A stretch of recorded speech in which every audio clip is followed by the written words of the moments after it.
and we all have kind of imposter syndrome too, of like, It's so true. unless we're like a sociopath, you're like, wait, should I be in this room? How am I sitting at this table with this, amazing writer or this amazing director?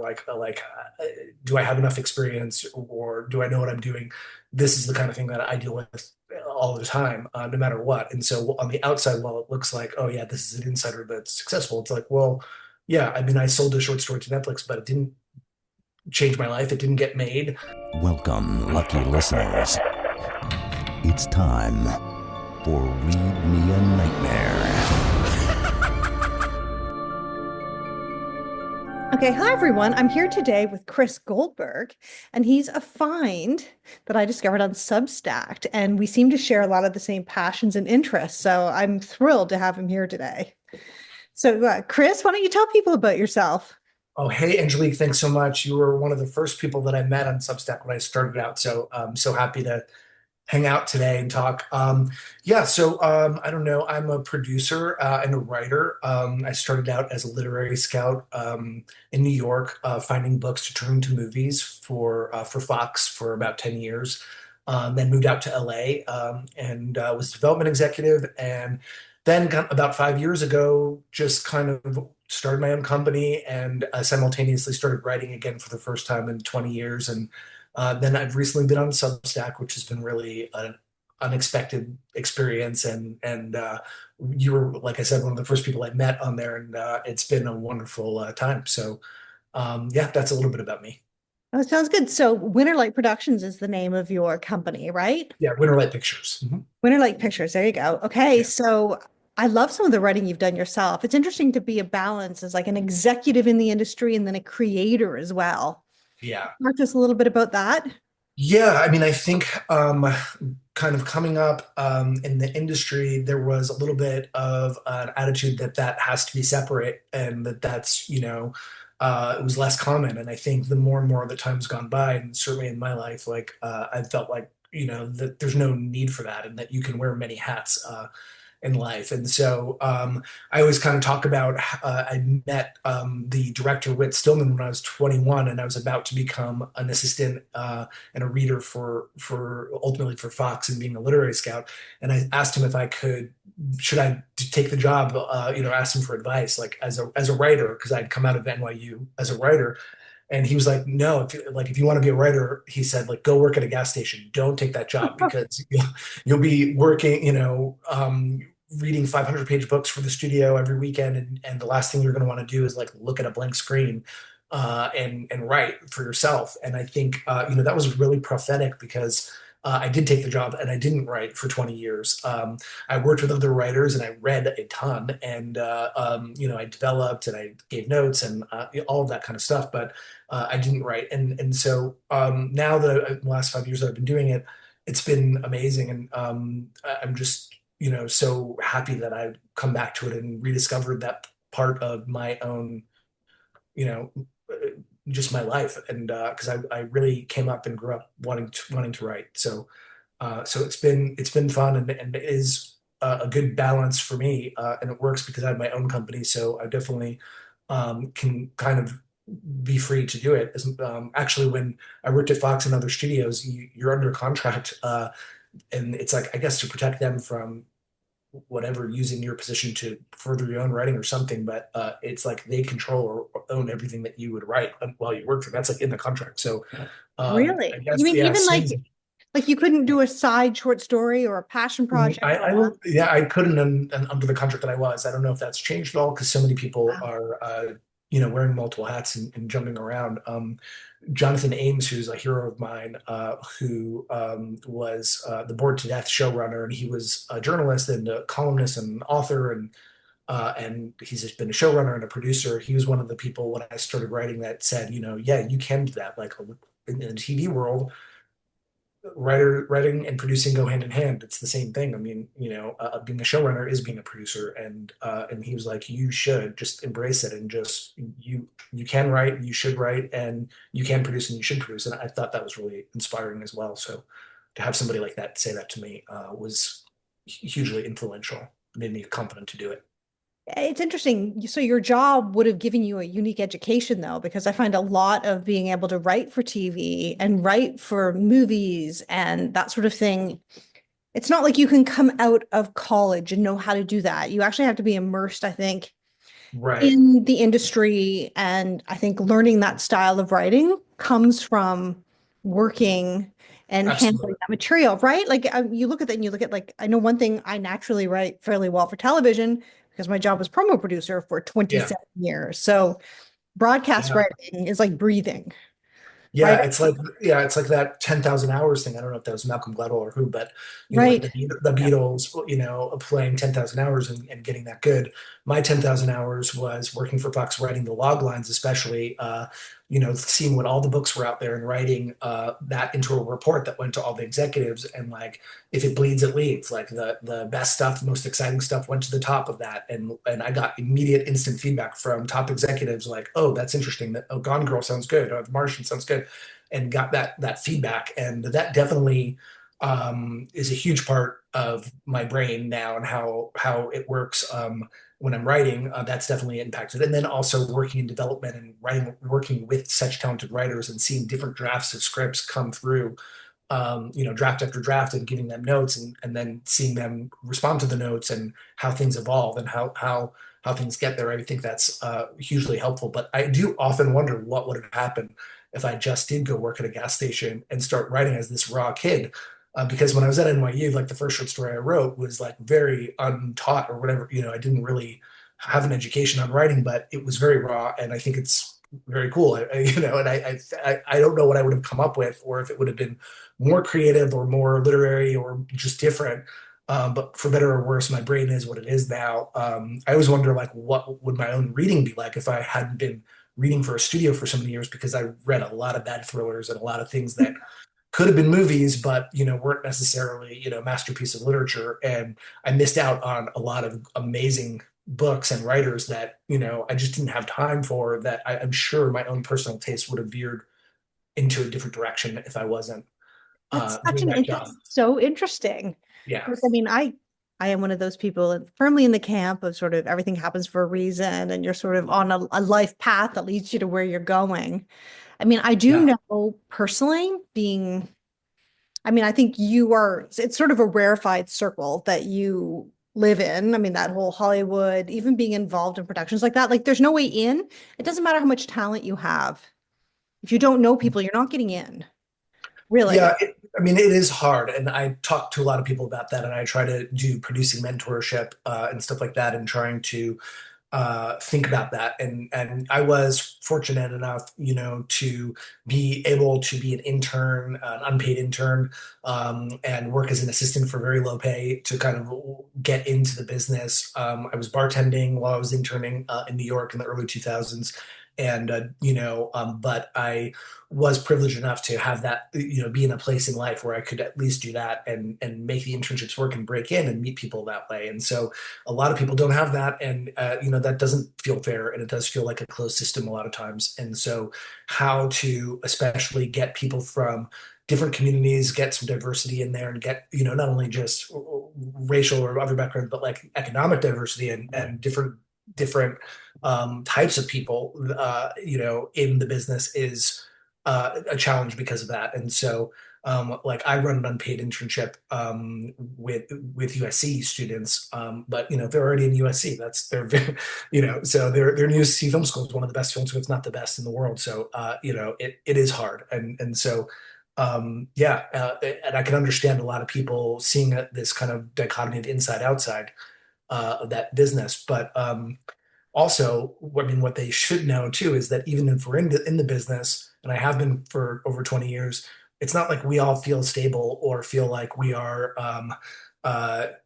just like these powerful people. It's like we're all struggling. The business right now is contracting. It's been, ever since I started my company, it's been the pandemic, the strikes, contractions, now, Netflix and Warner Brothers deal, and people being laid off, and so it is a very precarious, tough time right now. And even the people that are super established feel like under the gun and feel like, what's going to happen to their careers and their lives with AI and everything else. And so I don't feel like I'm sitting in some kind of like power seat at all. I mean, I'm barely scraping by making my company work, just trying to survive in the industry that is incredibly tough. And we all have kind of imposter syndrome too, of like, It's so true. unless we're like a sociopath, you're like, wait, should I be in this room? How am I sitting at this table with this, amazing writer or this amazing director?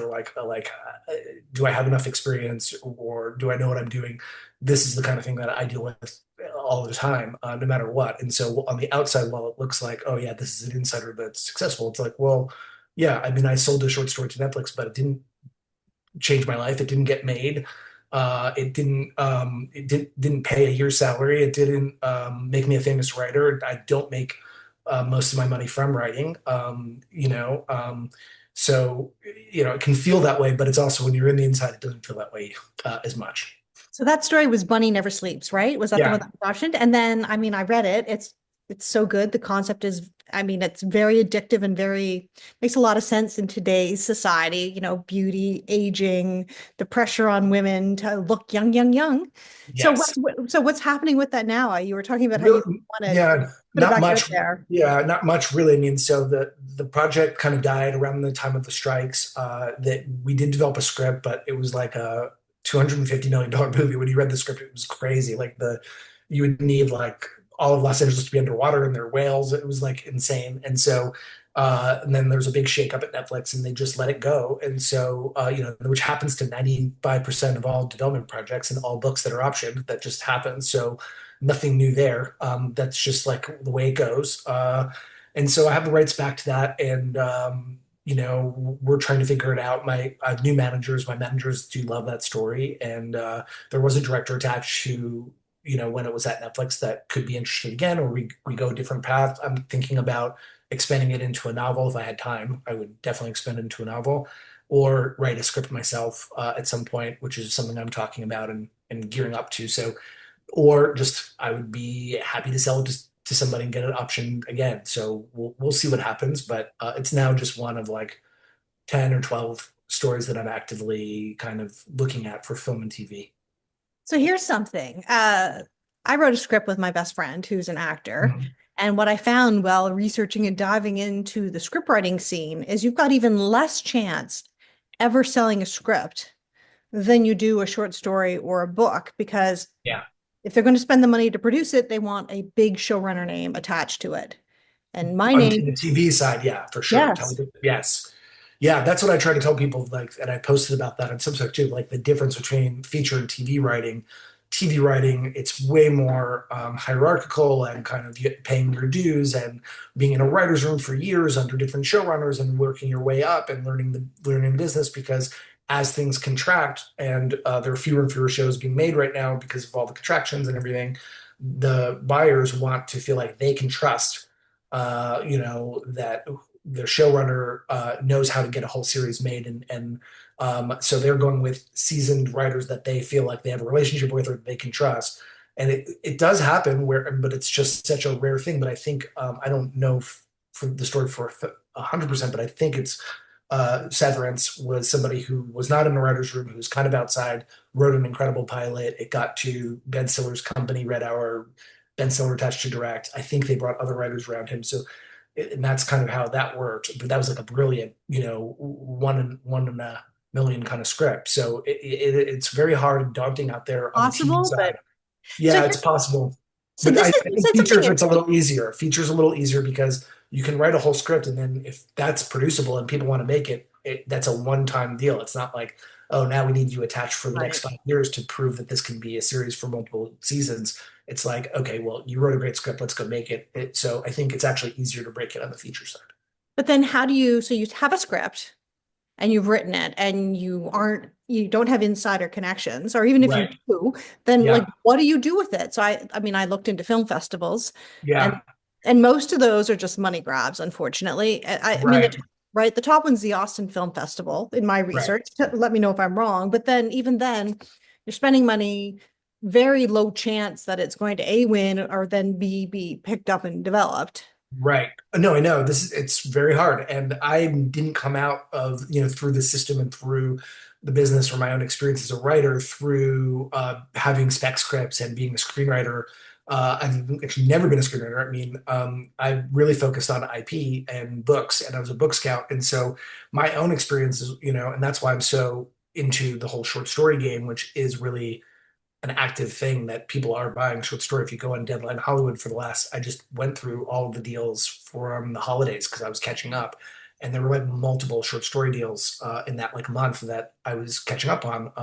And so I do think that there's an opportunity there to break through that a lot of people don't know about or are thinking about. That again, it's not like easy or like going to be, there's not a million opportunities, but there is a market there for short stories that there isn't really in publishing for kind of commercial high concept short stories, which is what drove me onto Substack to begin with, because I couldn't get a publisher, but I had multiple film deals on my short stories. So I was like, well, they can sit on my computer or I can do something else. And so that's why I ended up on Substack. But yeah, so that's one area to break out. The whole idea of like for scripts, um, I don't know that world as well, but you're right. There's a lot of scamming. There's a lot, everybody that's asking you for money, and there's a lot of submission fees and all this stuff that I would be very wary of. And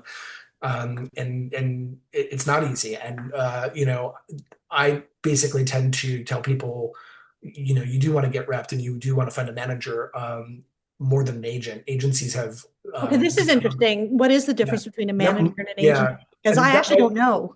that might be different also in Canada. I think the film industry in Canada is slightly different than the US, but I know you're in Canada, but um, in LA, I mean, I think, the agencies have combined, right? ICM combined with CAA, there's only a few real agencies. It's like CAA, WME, UTA being the top three, and then Verve, Gersh, IAG, and just like that's about it. I mean, there are other ones, but like when you're talking about screenwriters and like the major agencies, that's what we're talking about. And those agents aren't, they have a lot of clients and it's a different world. But the managers, literally, the managers that manage screenwriters, there's more management companies out there. There's more people willing to take a risk on a young person or looking for a new script, and they are more hands-on in developing, taking on fewer clients and working with writers and to develop their work. So I have agents and managers actually, but so that's definitely, there's a difference, and there's some other slight differences. Agents don't produce; they are like really just representing stuff, and a lot of managers, they're legally able to, and they also are kind of producers. So sometimes they'll take a client and develop a script with them and help them package it, and they'll instead of taking a commission, they'll be a producer on that project, and that happens a lot. So you get a lot of manager producers. So that's the kind of difference. It's the type of scale of the companies, and the type of interaction that they have with the clients are different. And I would always start with a manager in So LA. how do you find a manager? So let's say I have Yeah, a script I wrote with my friend Rachel right. And again, like this is not my area because I've never on been that in that. way. So, But you have but a yeah, manager, right? yeah, and but I know them all. I've been working with them in as a producer, and I've come up with them. I mean, I've attached two directors to two of my short stories that are rep by one manager. We were assistants together 20 years ago at William Morris, so Okay. like there's that, and so I've done 20 years of networking Helps and you. paying my dues in that way. But what I do, honestly, and I do this on my projects, I still cold call people and cold email people, not cold call, mostly cold email all the time. I'm like the king of this, and I'm a hustler. I'm an independent producer. I have, no backing. I'm just on my own, and so, and I don't know everybody at all. So I've attached an actor to a book and sold it to Showtime by cold emailing their producing partner. But like what I try to Sorry, do, what book was that? um, can I talk about this? Um, You I can don't know just if I can talk about it. Yeah, I could, but just it's as an fine. example. But I've done that multiple times on cold calls, and I've gotten jobs and different things from cold emails. But like what I do with all of my projects that I'm producing, and I would do a similar thing if I had a script, right? So I make a very big, long, and well-researched spreadsheet of who I could potentially share it with, and if I was looking for a manager, I would research all the managers that, all the projects that are a similar genre, like what type of movie is it? what what comps do you have, and look at the last 10 years or 5 years of every movie that is similar, and then you'll start to see when you look up who wrote that movie, and then who's the manager and who the agent is for that writer, which is all IMDb Pro and Okay, there we go. That's what I was going to ask because Deadline Hollywood. I use Studio System, which is very expensive. It's like $2,500 a year. That has even more information than IMDb Pro, but that's like super expensive. But I can't live without it in my business. But there's that, and then but there's ways to find this out. I mean, every deadline piece about a script selling, I will be like, and the person's managed by blah blah blah, and you'll okay, find that you'll find that like the same managers represent a lot of the same genre. It's their taste, like who they like to work with, the kinds of writers that they get and that they understand. Like that to me is like the people that I would reach out to because you're really being targeted. Like even as a producer, when I'm looking through my resumes from my USC interns, I can tell like when people have just blasted out the same cover letter to 1,000 people and it's just a cut and paste job and it's written by AI or whatever, you can just tell. it's And always then, clear. but then there's the people that have like gone to my website and researched the projects that my company's producing, and they write a personalized letter that are like, I'm really interested in The Maid or this or that, or that I'm attached to, and I'm like, oh, this person did their homework. They're not just willy nilly, blasting everybody with a cold email. That gets my attention, and a lot of, but it is hard. It's like, but like that's how I approach things, is like really researched and being thoughtful. And because I was a buyer for so many years, where at Fox we had our mandate, we were the buyers, and these are the things we're looking for. But I had book agents and I had people, sending me things that were just wildly inappropriate or not thoughtful about what Right. we do. Like we would never do that. Come on, like don't waste my time, And so there are probably 10, 15, 20, 25 managers that rep the kind of project that you have written that share your taste. And it's like, it is a lot of work and it's annoying to put all that together. But if you do that, you're just going to be better off, and you're going to be reaching the people that actually might respond to you in a genuine way. That's how I found my agent. And so I knew like the source is Publishers Marketplace, right? So that's how The best for publishing. That's the best. I love that's publishing. right. And so that's how I found Cherry, exactly the process you outlined. Mhm. Researched her, made sure it was a fit, reached out to her. So you have to meet Cherry at you have to meet her at a con in person for her to even Yeah. be repping you. So that's how she works. But Yeah. And she's pretty wonderful. yeah, and exactly. And a lot of people have the policy, of course, like no unsolicited submissions. I have that because for a whole number of legal reasons, like, but it doesn't mean that you can't reach out to the. I never just send a submission with a file attached and here's my script or here's my book that I want you to read or whatever.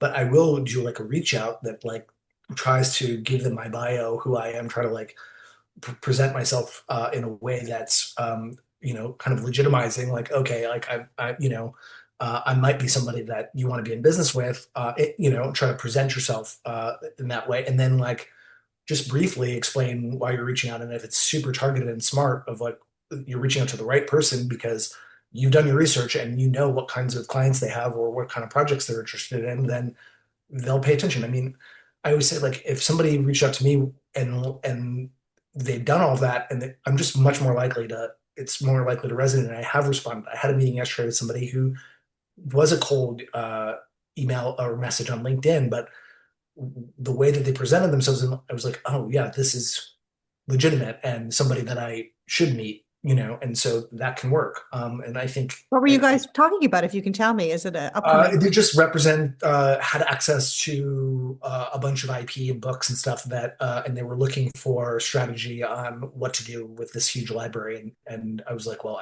I definitely can help with that. And I'm also interested in what's in that library and how we could Right. possibly team up on it. So it was like, okay, that makes sense. Yeah. That makes perfect sense. So I also wanted to ask you about, you posted about a show called Button that The you're working button. on now. So I looked up, so I read your post and then I looked Yeah.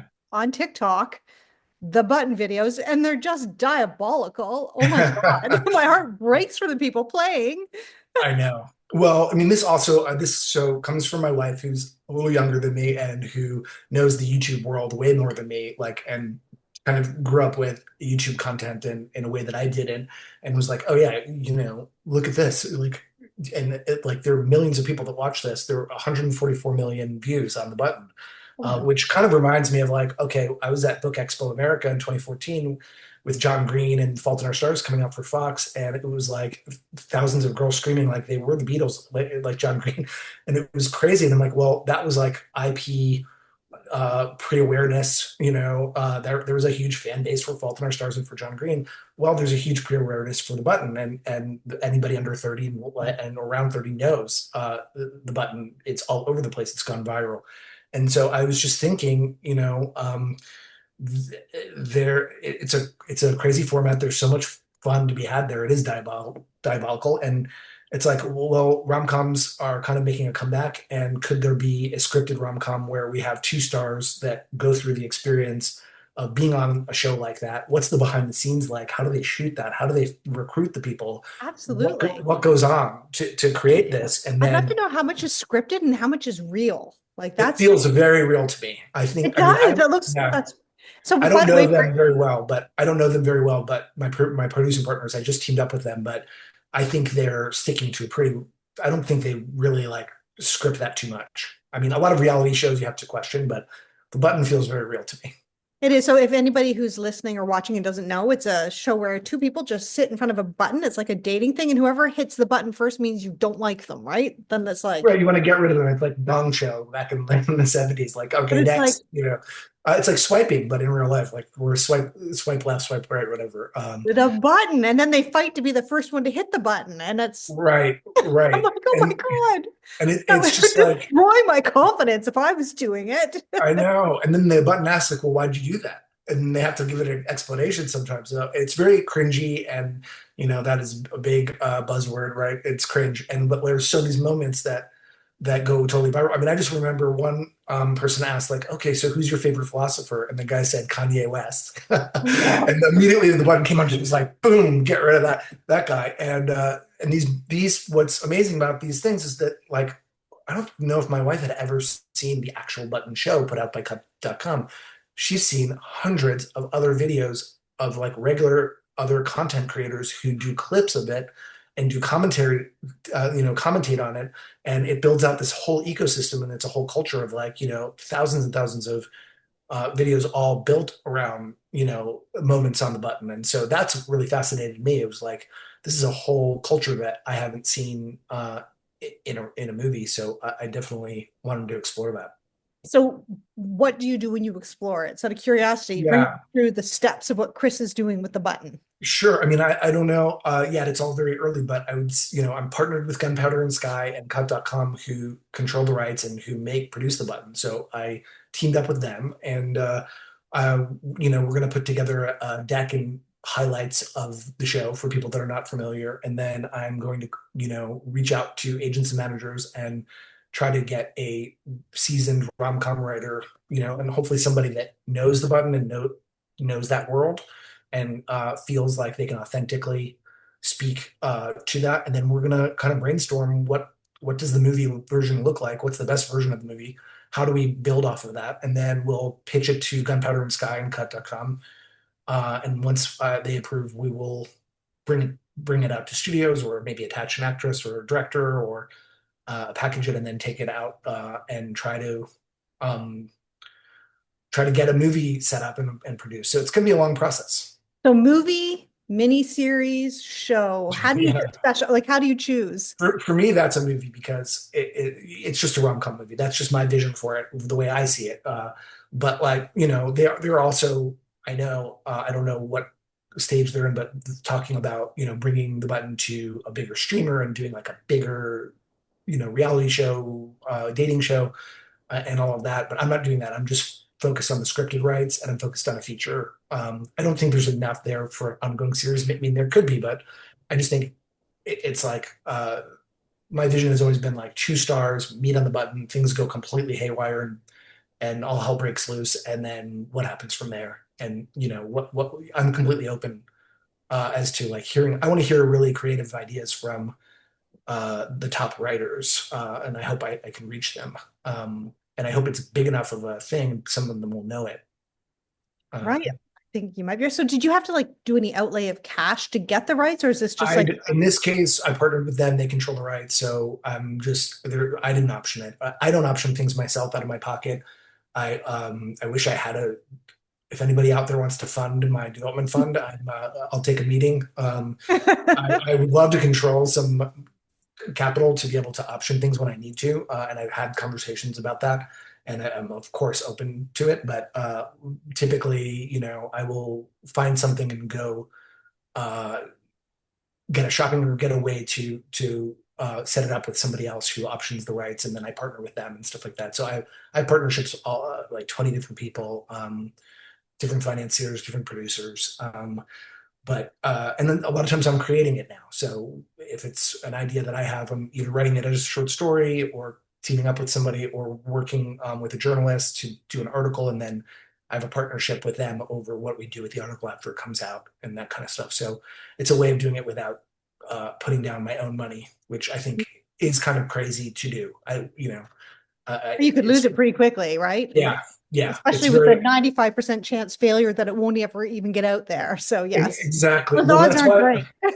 Yeah, well, that's also why development spending right now is contracting, and like people aren't spending as much in development as we used to, and that's probably bad in the long term because while that development process was very sometimes wasteful and very expensive, it did yield like good work. I mean, I always talk about Devil Wears Prada, which I was an intern on like 20 years ago, so that's how old I am. But you Love that know, movie. but like that process was, they optioned the book. It was at the studio for 5 years. They had the same executive who didn't there's no turnover. She's just consistently there for 5 years, which never happens anymore, sadly, and oversaw that from start to finish, and had three, four, five different writers coming in, getting paid WGA, big time money to do it. So who knows, ultimately over $1 million were spent on the development.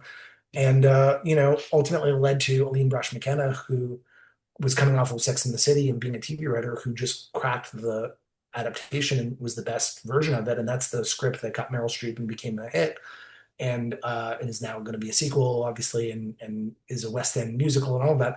But I just don't know if that happens today as much because we're not set up. And that was a lot of money to spend and a big risk to take to get there. But ultimately, it was like a $30 million movie that made $330 million. So it was obviously it It paid was off in worth that it. case. Yeah. Yeah, but like I don't today the Devil Wears Prada book would come out, or like the book proposal would come out, and somebody might just attach an actress to it and slap it into Netflix, and they might just like produce the first script that comes out, and it would go on streaming, and it would after 2 weeks everybody would forget about it. And so I think we're going to miss something really important if nobody really spends money and time in development, because that's how a lot of good things, they don't just fall from the sky. It takes a lot of hard work to get things there. So if So anybody wants to reach you, sorry, I'm running out of time here. So if um, anybody wants to reach you, yeah.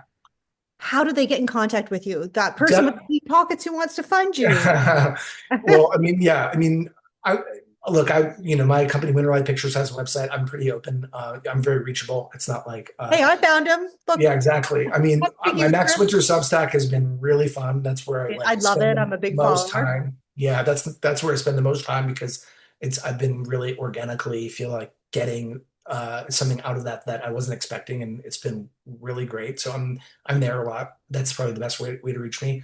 And I've like spent this call talking about how I do my own cold emails. So I'm afraid I'm going to get a bunch of cold emails, but I try to get to people, but I'm overwhelmed. I have 25 projects in development with different partners all around. I have, I mean, even just the button thing that we talked about, that's going to take like probably years, to build it out. And that's a lot of work. And that's just one project of 25. And then I have my own writing, my own deadlines on that front, and doing all of that. And then I have the company I'm running and all of that. So it's overwhelming. I mean, I don't know. It's overwhelming. So I'm So not don't really contact Chris unless you're going to bring a lot of money to a project. exactly. If you want to invest in my company, great. If not, well, like what I'll say is like I'm not like looking for more projects. Like I'm not looking to read. I can't read a million new things that add to the slate that I already have. I have said on Substack that we are there to like look for talent, which is true because I believe that there is talent there. but they needed like a systematic approach. Like And mine, like you just post every Friday. I post my free Friday fiction, right? So I'm hoping yeah, like you will someday find something and go, that's it. It's the winner. yeah, I mean, and I think that, I've wanted to, and I've tried to talk to them like on a corporate level, and I've been in touch with the Fix Stack people who are really interesting and what they've done on there to like, Right. Big stack. Yeah. yeah, to like organize the fiction on there, which I think is great and curate. But it was great talking to you, and thank you so much, and I hope it will be interesting for We'll work your. together someday, maybe.